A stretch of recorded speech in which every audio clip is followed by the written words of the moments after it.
क्योंकि दिल्ली के अंदर कल रात देर गए एक आला सतही इजलास मुनक्किद हुआ जिसकी सदारत वजीर आजम नरेंद्र मोदी ने की और इस इजलास के अंदर वजीर खारजा, वजीर दाखिला अमित शाह और वजीर दिफा के साथ साथ कौमी सलामती के मुशीर मौजूद रहे। मामला जम्मू कश्मीर का था। ड्रोन के जरिए से किए गए हमले के बाद पैदाशुदा सूरत हाल पर तकरीबन 2.5 घंटे से ज्यादा वक्त गुफ्तशनीद की गई और फिर मरकजी हवाबाजी के वजीर को भी इस मीटिंग के अंदर शरीक किया गया ताकि एक जामिया और मुस्तहकम पॉलिसी को तरतीब दिया जाए। वजीर आजम हिंद की मंगल को वजीर दाखिला अमित शाह, वजीर दिफा राजनाथ सिंह और कौमी सलामती के मुशीर अजीत डोभाल के साथ मीटिंग में उभरते हुए हिफाजती खतरात और मुल्क को दरपेश मुस्तकबिल के चैलेंजों से निपटने के लिए एक वसी और कसीर जहती पॉलिसी को अडॉप्ट करने के लिए हिकमत अमली को तरतीब देने के लिए और उसे अडॉप्ट करने के लिए वाज़ेह इशारे दिए गए हैं। कल के इजलास में यह इजलास जम्मू एयरफोर्स स्टेशन पर हमला करने के लिए जो जिस तरीके से वहां पर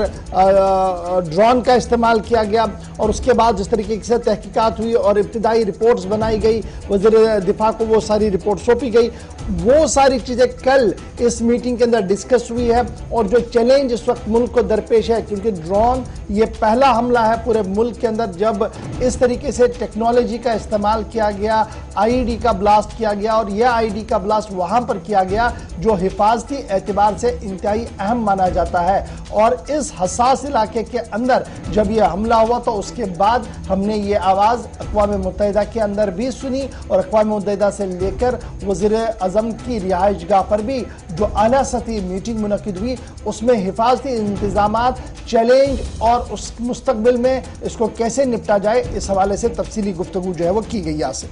बिल्कुल बड़ी बात है क्योंकि इस मीटिंग में वज़ीर दाखिला अमित शाह के साथ साथ वज़ीर दिफा राजनाथ सिंह और कौमी सलामती के मुशीर अजीत डोभाल भी मौजूद रहे और जम्मू कश्मीर के अंदर न सिर्फ जम्मू के ड्रोन हमलों के बाद की जो सूरत हाल है वो वज़ीर आज़म के सामने रखी गई, बल्कि अभी तक चूंकि हमले को तकरीबन 75 से 80 घंटे बीत चुके हैं और उसके बाद यहाँ पर तहकीकाती एजेंसियों की सरगर्मियां काफी तेज हुई, तो उस मुतल्लिक अब तक तहकीकाती एजेंसियों ने क्या इकदाम किए हैं, कहां तक इन्वेस्टिगेशन पहुंची है और उसके बाद गुज़श्ता रोज जब एनआईए को पूरा मामला सौंप दिया गया वो सारी ब्रीफिंग वज़ीर आज़म के सामने रखी गई है। आज चूंकि इस पर मजीद नजरें रखी जा रही हैं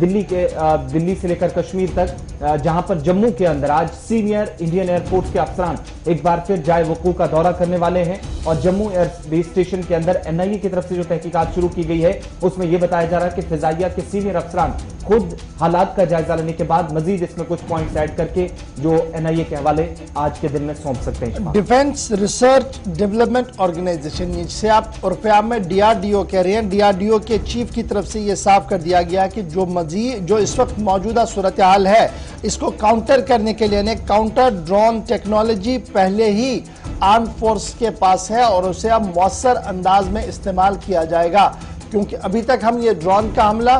पाकिस्तान के अंदर देख रहे थे, ड्रोन का इस्तेमाल हमने अफगानिस्तान के अंदर देखा, ड्रोन के जरिए से खलीजी मुल्कों के अक्सर इलाकों के अंदर हमने हमले देखे हैं और सऊदी अरबिया के भी कुछ इलाकों के अंदर ड्रोन के जरिए से हमलों की खबरें बहुत बार आई है। लेकिन मुल्क के अंदर, भारत के अंदर यह पहला मौका है जब ड्रोन का इस्तेमाल किया गया, इसलिए अब इसकी काउंटर जो कैसे किया जाए इसके लिए डीआरडीओ की तरफ से पहले हिकमत अमली को वाज़ेह कर दिया गया है और गालिबन कल इस बात को हरी झंडी भी दी गई है। अगरचे कल अभी इस मीटिंग के हवाले से कोई ऑफिशियल वर्ड नहीं आया है, लेकिन खबर रसा इदारों के मुताबिक वज़ीर आज़म ने कल इस बात की हरी झंडी दे दी है कि जल्दी से जल्दी इन सभी मामलों से निपटने के लिए जो जामिया पॉलिसी ऑलरेडी तरतीब दी गई है उसको इम्प्लीमेंट करवाया जाए और जो आलात और जदीद साजो सामान की ज़रूरत है उसको खरीद कर इसे अपडेट कराया जाए ताकि मुल्क के अंदर मजीद इस तरीके के हमले कहीं पर भी देखने को ना